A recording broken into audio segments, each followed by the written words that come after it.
Hey guys, it's Jada Mahogany and I am back with another video. If you're new to my channel, welcome. This is a space where we talk about lipedema, health, and a little bit of fashion and beauty. And if you are one of my day ones, welcome back. So I wanted to make this video just because I know that a lot of people have just been wondering, like, what's up with Charlotte Tilbury? Like, we do see a lot of times with some of the ad campaigns, this and that, I'm not going to say there aren't people of color there or people with deeper complexions there, but some of the products look a little light and it's very, very questionable. So I wanted to come on and talk about my favorite Charlotte Tilbury products and some products that I am really looking forward to trying. So if that's something that you want to hear more about, go ahead and stay tuned.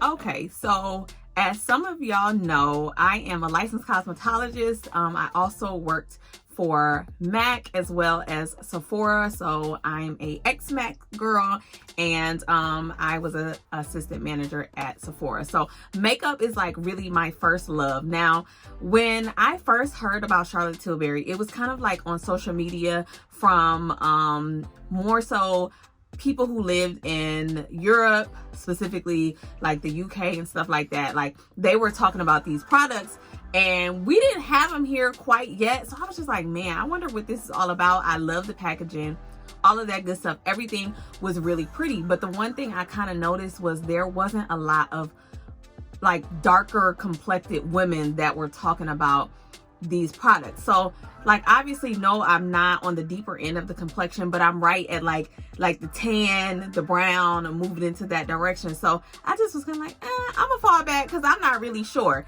So now I'm starting to see like more Black women of color like using the products, and I got really like, ooh, I want to try this. I want to know what this is about. Now, Charlotte Tilbury is sold, of course, on their website, and is sold in Sephora as well. And I would say they are more of a high-end makeup brand concentrating on beauty and glamour makeup, like true beauty and glamour makeup. So like that Hollywood red carpet type of look, very skin-like, very natural. Obviously, you can do what you want with your makeup, but this is kind of like what I can tell from their products. So today I am wearing some of her products, and I'm gonna go ahead and talk about them, and I'll put like the pricing and the names of the things like in the description box. And if you haven't already, go ahead and subscribe to my channel so you do not miss anything. Y'all know I'm always gonna give y'all the tea on the hair, the makeup, and all that kind of stuff. The real tea, not the fake paid for tea, but the real tea. So let's go ahead and get started with the very first product that I bought that I was like, okay, I gotta see what this is about. It's this right here. It's the Airbrush Flawless Finish setting powder. Now, I remember when I first saw it, because I think there's only 4 shades, I was like, I don't really know what this is hitting on, because I use my MAC Fix Plus powder and it's been true and true since forever. So I was like, I don't really know. This powder looks kind of light. It's only 4 shades. I don't really know how this is gonna work. So I ended up getting, I think it's 4, if I'm not mistaken, it's 4 shades. I ended up getting the 3rd shade, and that is in tan.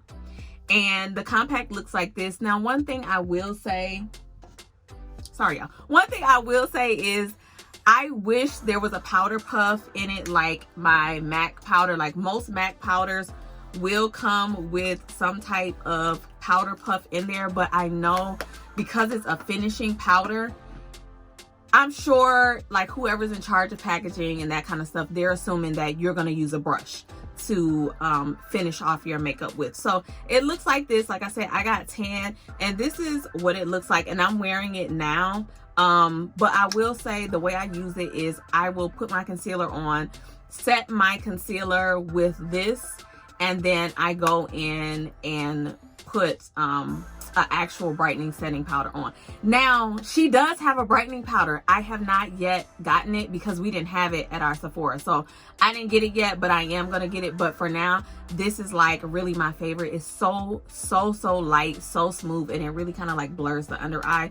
So she's a 10 out of 10. Do recommend. Okay. Now, I wouldn't say like I would replace my MAC powder, or I would stop wearing my MAC Studio Fix, because MAC Studio Fix powder does give more coverage under the eye. So if you're looking for that like full coverage under the eye, like, don't get rid of your MAC powder, okay? But I love this powder. Okay, the next thing that I end up getting, and if you know me, you know I love me a good gloss. I love me a good lip product, period, and brown lip liner. So it's the lip cheat liner in Foxy Brown. Now, what I will say about this, and even though I'm not on the darker scale as far as like complexion goes, my lips are naturally dark. So my lips naturally have like a dark lip line. So I wear like eyeliners as lip liners, like that kind of thing. So this looks like that. And in my personal opinion, if you are deeper in complexion, this is just not going to be dark enough. I want to say there is one shade darker, but it was sold out when I went, so I got this one. But this is so perfect for like that shadowy pout effect. I would say slightly darker than Cork by MAC. It's like right in between chestnut and Cork. Like, this is the shade that would go in between. So I really like that, because sometimes I feel like in the summertime when I'm a little bit darker, Cork is just not dark enough for me to line my lips with at all, because I use it kind of to overline. I don't use it just to line the lips. I actually use it to overline. I'm wearing it now.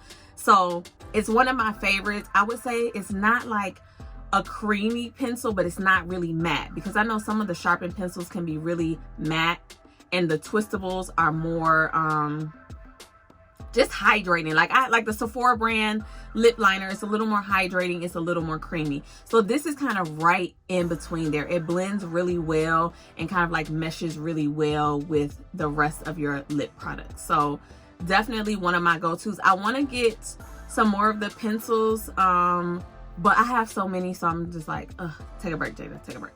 Okay, take a break. Now, the next two things, one of them I bought on accident, one of them I bought on purpose. Now, the next thing that's one of my favorites is the lip glosses, and this is in the shade Portobello Girl. I love me a pinky nude gloss with a brown liner. Like, so I ended up buying these together. But just like with having darker lips, I just prefer to wear something lighter. Like, I don't like to wear a lot of dark lip colors because my lips are already dark. So if I want to wear something dark, I'll just do light lip liner and clear gloss if I want to wear something dark. But this is just like that perfect peachy pinky gloss. It's real pretty. Like, it just, I don't know, it just does it for me. Not too sticky. There. Not too sticky, and it doesn't make my lips peel. I don't know if sometimes like y'all wear gloss and like after you worn it for a while, like you'll get that kind of line in between your lips where it's kind of like your lips are dry, the product is irritating your lips. Like, I noticed that happens to me when I wear like cheaper lip products. So that doesn't do that. So I love that. And I feel like the color stays. Like, the shine on a scale of 1 to 10, I feel like the shine for that gloss is like, I would say like a 6. I feel like the shine on her products, because it's more glamour makeup, it's very like buildable. So it's about a 6 as far as the shine goes. But sometimes that's needed, like especially if you're wanting to just kind of top a lipstick. So speaking of, because I'm not wearing that one. So what I'm wearing now is the Fenty matte liquid lipsticks, but I topped it with Charlotte Tilbury's Plumping Gloss in the shade Pillow Talk. This is kind of like one of their signature colors, but it's so perfect on all skin tones, especially with nudes. Like, it's perfect on everybody. I feel like, okay. So let me show y'all. And it's a plumping gloss, and it's that second shade right there. It's kind of like a darker, peachier nude, but I feel like once you put on like your lip liner, your lipstick, and you top it with that, it just really, like, that's what I did, and it's cute. So yep, so this is what the tube looks like. And this, they did something different with the wand, and I'll explain it as far as what I'm thinking it's for. I'm sure maybe somewhere else they talked about it, but there's like a curve, right, in the tip of this wand. And I think the reason that it's there is so you can kind of line your lips with the gloss for the plumping effect to plump up your lip line. Like, to me, that's very, very innovative. The only thing I will say, I wish the lip gloss had a bigger wand for bigger lips, because this is a really small wand. But yeah, there's that. Now, those are some of my, those are my top 4. Those are what I have, and I really would say, like, they get a 10 out of 10 for me. I really, really, really do love them. The products that I'm wanting to try and I haven't yet, like, push go on it. Well, one, because they don't have it, which is the brightening under eye powder. Like, I'm just now getting into a bright under eye. Me personally, I wear my foundation and my face stuff a little bit darker than my body. It's just my preference, okay? I'm a chocolate girl in my heart. So I wear my stuff a little bit darker. So like the bright under eye thing, I don't really get into it, because makeup on camera, makeup in videos, makeup on Instagram is completely different than in-person makeup. Some of that stuff in person can really look wild. Okay? Wild. So I don't do too much with it, but I really want to try that brightening powder because I feel like it's going to look so good. And as far as the face products, like the other facial products, there is an under eye corrector that's a cream that I'm wanting to try. I heard some really good things about it. I have a darker under eye, so I'm wanting to try that along with the concealer. Now the foundation, I'm not really sure, because I don't necessarily like to be like super dewy. Like a lot of the products that I wear, like I kind of build up my makeup. So like right now, I would say it's not that I'm dewy, it's that I have on more skincare and less makeup, if that makes any sense. Like I probably look really like dewy and hydrated now, but it's not because of what makeup I'm wearing. It's because I put on a lot of skincare before I added concealer in my tinted moisturizer. So I'm not really sure about that. So if y'all have tried any of her foundations, let me know what y'all think about them down below in the comments and what shades y'all are wearing, because I think I'm ready. I think I'm ready now. Summertime's coming up, you know, a little travel, a little nightlife, a little this and that. And y'all know I love my makeup. So let me know. I hope y'all enjoyed this video. It was a short and sweet one, but I really just wanted to tell y'all about those few things from their line. Definitely try them out, because I know a lot of people have been hesitant about trying them just because of like price point and just wanting to know, like, is this for me? Is this gonna work? Is this gonna be cute? That kind of stuff. But thank y'all so much for staying tuned for this video, and I will see you guys in the next one.